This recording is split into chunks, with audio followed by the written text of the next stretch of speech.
Good afternoon, everybody. Today we're providing a community support webinar where we're going to be looking specifically at the impact COVID-19 is having on the mental health and well-being, and also the structure and routine of autistic people. We have Michael Ryan, who's a counsellor and psychotherapist with peaceofmind.ie.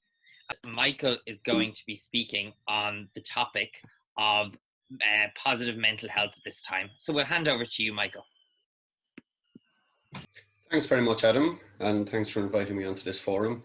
It's my first time to do something like this via Zoom, so I'll try and get through the technicalities as best as I can.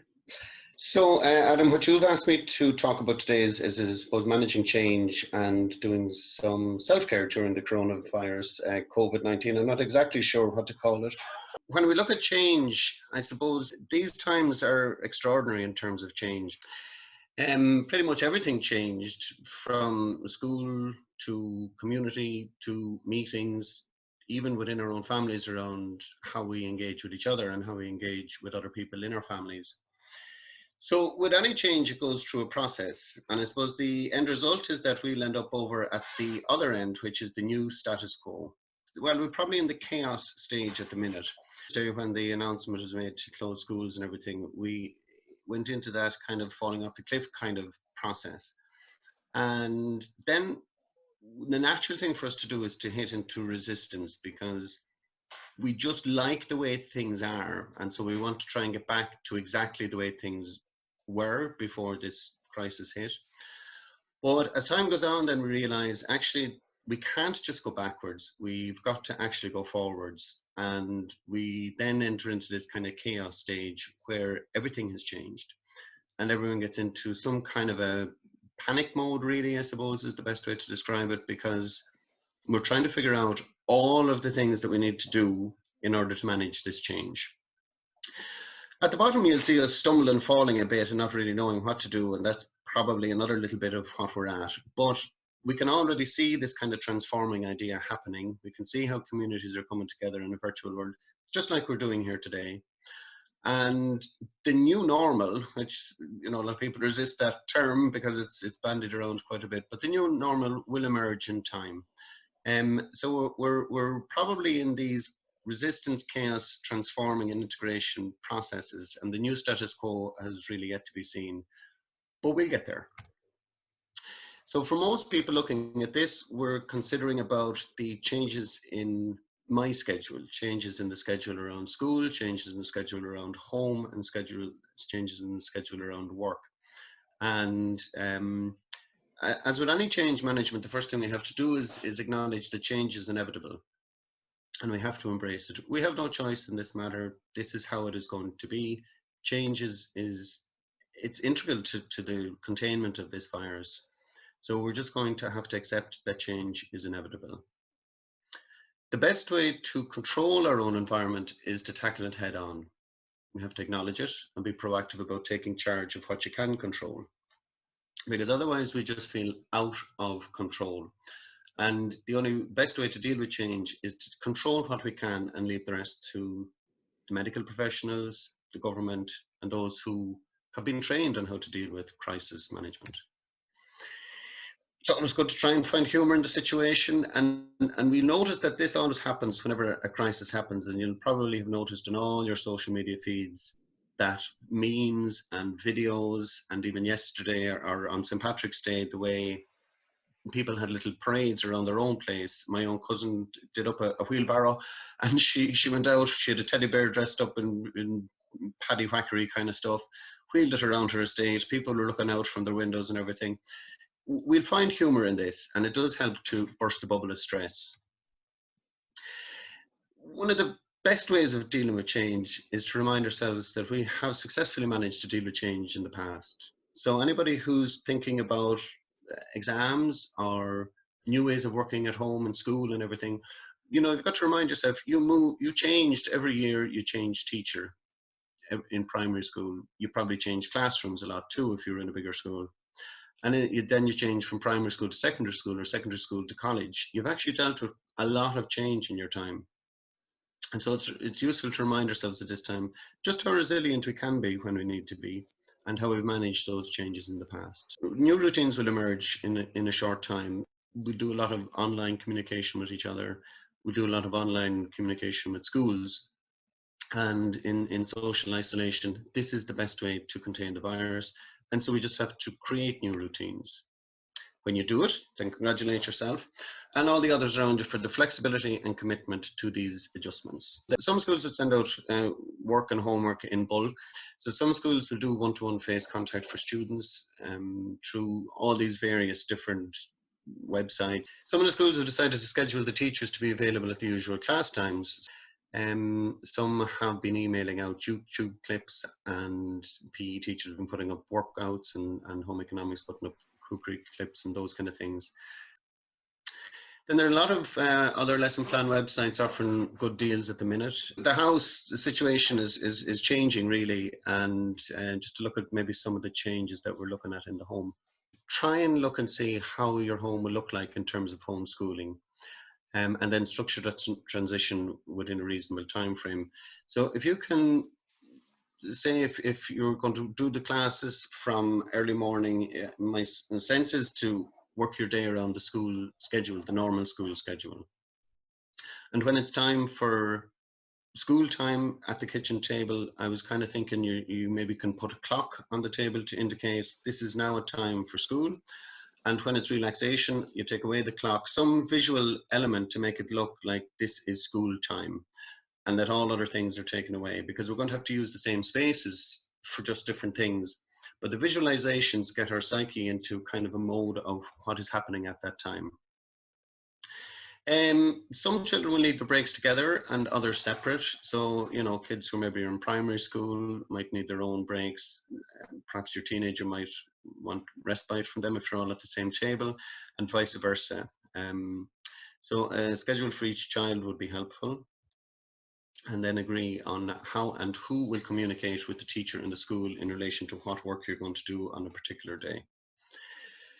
When we look at the nature of stress then, and just coping with regular stress, this is a unique situation really, because you have layers of stress in relation to this. So generally we're usually only dealing with one or two types of stress, but when we look at this coronavirus, we think, say at the bottom level there is our own health and the health of others. We're wondering about the economy, we're wondering about the exams coming up, then we're looking at our daily routine. And then we're kind of wondering how our family will be into the future if employment is affected. How are we going to deal with being separated from grandparents? How are our grandparents, how are the elderly people, members of our family going to be? So there is multi-layers of stress, and that's why you'll have noticed over the last while the stress levels, say, coming over the airwaves on TV and radio have been extraordinary, you know, and some people have been really, you know, really don't know what to do in this situation. So I just thought I'd go through some maybe general stress busting techniques and just try and get a handle on what is happening in our minds. So when we have a thought, one of the best, well, what happens is we have a thought, it leads to a feeling, it leads to a physical reaction within us, and which leads to a behavior. And so the easiest way to deal with all of these then is to change our thoughts. So I'll talk about catastrophizing in a little minute, and that's generally the one that comes into our minds first. So I'll come to that in a second. I like Dr. Rangan Chatterjee's system. Now, actually, cheekily, he only had 4, and I have included community as this. Obviously, that element of community is going to be changed over the next while, but he reckons the 4 main pillars of wellness are relaxation, movement, nutrition, and sleep. And then connection with community, I think, is very important too, in whatever way we can do it now. Always, and any good start to managing your mental health is to externalize your concerns. So it might be useful for you and anyone around you to keep a journal or a diary during this time, because eventually we will forget about all of this, but it'll be useful just to remind ourselves just how much we had to deal with during this time, because it's an extraordinary shift in just our daily living in trying to work through all the changes involved in this situation. So blogging and vlogging and phone help and online support groups and online therapy and helplines, it's always useful to turn your focus to creative items. So maybe try and learn a new skill during this time. YouTube and specifics, there's tons of stuff on there where you can learn how to do music, art, dance, writing, all of those kind of things.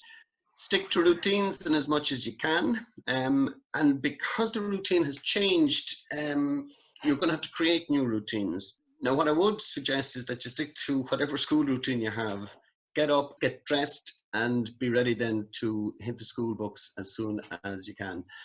And then setting new goals. So each day, I am going to try and get up and get my walk in first thing in the morning so that I'm more or less set up for the day.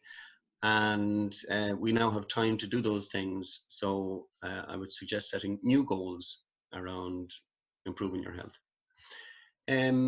So maintaining calmness then spreads calmness. And I was kind of thinking, like the airplane approach, when you see the air steward being calm, even through turbulent times, you remain calm. So you can only control your own home environment, so follow the guidelines and leave the rest to those who know what to do. So if you're panicked, stressed, worried, or anxious, you got to ask yourself how this strategy is helping. So really what you're trying to do is you're trying to create a conversation between what we call the reptilian part of your brain, this kind of first bit that developed many, many years ago. And you're trying to get it to have a little chat with this logical part at the front. The logical part at the front will tell you, panic is not going to get me anywhere. Worrying is not going to get me anywhere. Stressing is not going to get me anywhere. All I can do is follow the best guidelines that I can. And after that, I have to just leave it into nature's hands to do it as she wishes, the same as she does every winter with colds and flus and whatever other medical stuff that can happen. So if you try, when somebody says, you need to calm down and take a few deep breaths, the deep breaths in themselves do something, not as much though as just taking a couple of seconds to get out of this part of your brain and up to this part of your brain. And when you're in this part of your brain, you say, well, look, I'm doing everything I can. There's nothing else I can do. I'm washing my hands. I'm coughing into my elbow. I'm social isolating and doing all that. And then you say, well, that's all I can do, actually, Whenever you do feel stressed, doing what we call progressive muscular relaxation is great. And there's a whole ton of stuff on YouTube. They're about 20 minutes long. And what they do is they get you to scrunch up bits of your body at different times. So you scrunch up your face, scrunch up your hands, scrunch up your arms, your legs, and so on and so forth. And what that does is it creates a little bit of tension within your system, and then you relax. And so your brain then says, oh, okay, that tension has gone. I need to actually send some chemicals down there to kind of relax that body. So you almost force the tension and then you let it relax. And your brain then catches up with that. And by the end of the whole process, you will feel much more relaxed. There's loads of stuff about meditation, breathing exercises, and mindfulness. So then allow time for family check-ins with each child and with each partner. And for any of the children, they should check in with their parents just to see how they're doing. So again, what we would generally say is, in regular circumstances, we would say for children to hold on to their worries until a particular part of the day.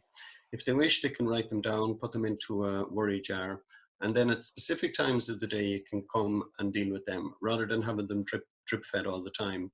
It depends on the level of stress of the child that's in your life. They may need to talk to you as the worries come up. But it is helpful if they can write them down, put them in a jar or a box somewhere, and then be dealt with later on, because they do have to learn to contain their anxiety and then deal with it. As with any day, it's always good to remind yourself to be grateful of everything that you have, and practicing gratitude does help to bring a little bit of calmness to the mind when you're getting into panic mode. So schedule in your access to updates on social media, on the situation, and only use reliable sources. And then I'm not promoting Lyric FM particularly, but I think if you can switch off from the social media and switch on to something that's more relaxing, so rather than have the news on constant in the background in your house, to have some other more, whether that's pop music or classical music, whatever suits you best, rather than a constant stream of news. So that's kind of the main thrust of stuff for today. I think we'll probably be revisiting this in the coming weeks as well. So I think that's all for today. Thank you so much, Michael. Huge food for thought there.